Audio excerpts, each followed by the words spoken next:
Hi there, I'm Ros from World Have Your Say. Hi to all of you on Global Minds. Thank you very much indeed for posting all of these questions for me. I'll do my best to answer as many as I can.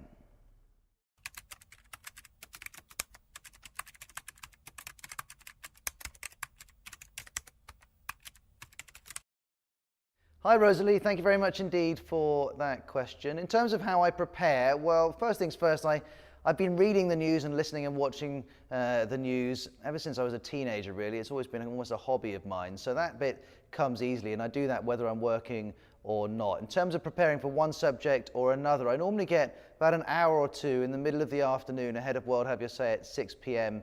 UK time, where I can really get my head into a subject, read articles online and so on. But I do also ring up colleagues who've got particular knowledge of one area or another and get advice from them as well. So I put all that together, and hopefully by the time I'm on air, I know what I'm talking about. In terms of wanting to be a news presenter, I'm not so sure about that. When I was about 10 or 11, I did set in my mind that I wanted to be a journalist, so I'm definitely living out my dream from that point of view. But I don't think I really knew I wanted to be a radio or a TV presenter until I actually joined the BBC and saw what it involved and thought maybe I could do that.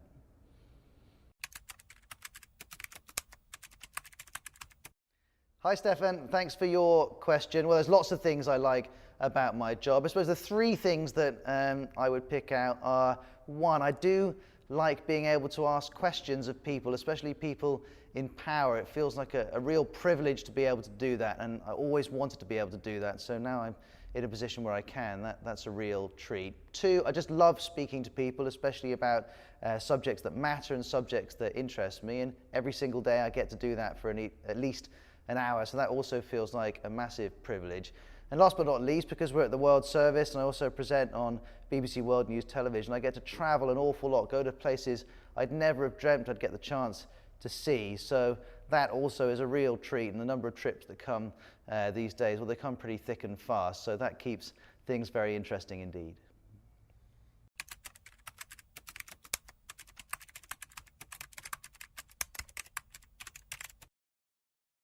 Hi Abdelila, good to hear from you. I think we can consider you a signed up member of the World Have Your Say fan club. You've been with us right from the start, so very good to hear from you. I mean, we've had so many trips, it's hard to pick out one or two, but Sierra Leone, we went there just towards the end of 2010, and that made a huge impact on me. I knew quite a lot about the civil war there, but not as much as I learned, and it felt like a real opportunity to understand a very important event in Africa. But on top of that, we've got a huge listenership there because of the FM relay the BBC has. So it was also a chance to meet so many listeners who I get to speak to, but of course haven't been able to put a face to the voice. So the combination of a fascinating story and getting the chance to meet so many devoted World Have Your Say listeners was a brilliant one, and we had a great time in Freetown.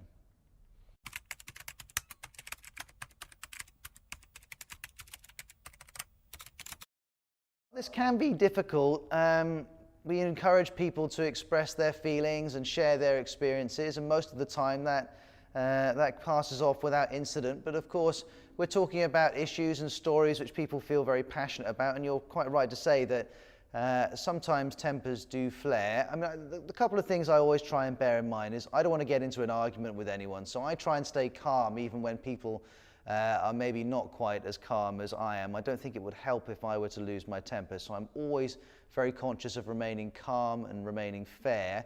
Secondly, I always do what I say I'm going to do. So if I say I'm going to give someone a chance to say their piece, even if I ask them to hold that thought for a couple of minutes, I always make sure that I go back to them and give everyone, regardless of their opinions, the same opportunity to express themselves. If you stay calm, treat everyone the same, on the whole, not always, but most of the time, that does the trick.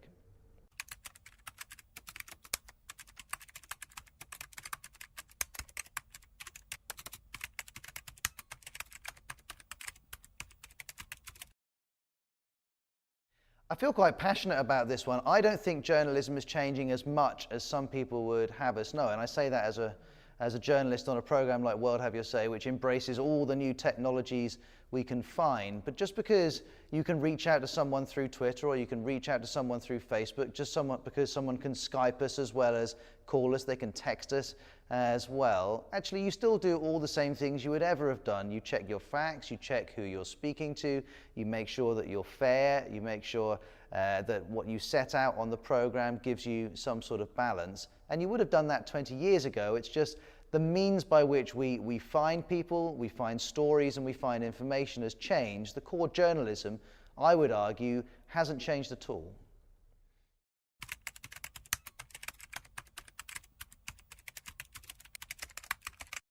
Hi, Manuel. Thanks for that question. I'm sorry to kind of fudge the issue. I don't actually have a favourite EPL club. I'm from the southwest of England in a place called Cornwall, and everyone in Cornwall follows a team called Plymouth Argyle because Cornwall doesn't have its own team, and the next county up is Devon, and Plymouth's in Devon. So I followed Plymouth Argyle as my dad has and my gran has, and I guess a few generations before. They're having a terrible time. They're down in Division 2, which is 3 below the English Premier League. But I do follow the EPL. I guess I like teams like Arsenal, Spurs, people who play good-looking football, but I don't have any strong allegiance to one club or another.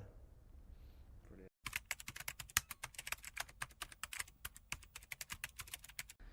Well, thank you very much indeed for all of those questions. It's been great fun answering all of those queries coming in through Global Minds. And do remember, if you ever want to get hold of me with a question or a comment about anything that I do or World Have Your Say does, all of my contact details are very easy to find at worldhaveyoursay.com, and I'll speak to you on the radio or the television very soon.